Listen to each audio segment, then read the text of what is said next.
नमस्कार मित्रांनो, काय तुम्हीही असा विचार करता की घरच्या घरी अगदी कमी वेळात पिझ्झा कसा बनवायचा ते? तर चला बघूयात आज आपण अगदी कमी वेळात घरच्या घरी पिझ्झा कसा बनवायचा. तर त्यासाठी मी एक रेडीमेड पिझ्झा बेस घेतलेला आहे. या पिझ्झा बेसवरती मी पिझ्झा सॉस टाकून घेत आहे. पिझ्झा सॉस तुम्ही तुमच्या आवडीनुसार कमी जास्त टाकू शकता. त्यानंतर हा पिझ्झा सॉस आपल्याला पिझ्झा बेसवरती चारी बाजूने व्यवस्थित स्प्रेड करून घ्यायचा आहे. पिझ्झा सॉस स्प्रेड करून झाल्यानंतर आपण यावरती टाकणार आहोत आपल्या सर्वांची आवडती गोष्ट, ती म्हणजे चीज.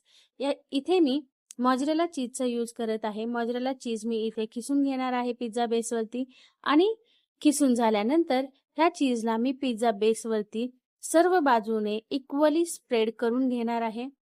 आता हे स्प्रेड करून झाल्यानंतर मी याच्यावरती ऑरिगॅनो आणि चिली फ्लेक्स टाकून घेणार आहे.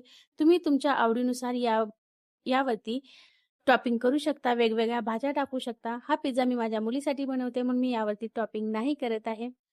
त्यानंतर हा पिझ्झा मी ओव्हनमध्ये ठेवून गरम करून घेणार आहे. त्यासाठी मी हा पिझ्झा ओव्हनमध्ये 1 मिनिटासाठी ठेवलेला आहे आणि 1 मिनिटाचा टायमर ओव्हनमध्ये सेट करत आहे.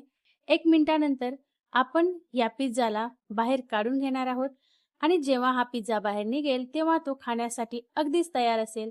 तर असा हा क्रीमी, चीजी आणि टेस्टी पिझ्झा तुमच्या समोर तयार आहे.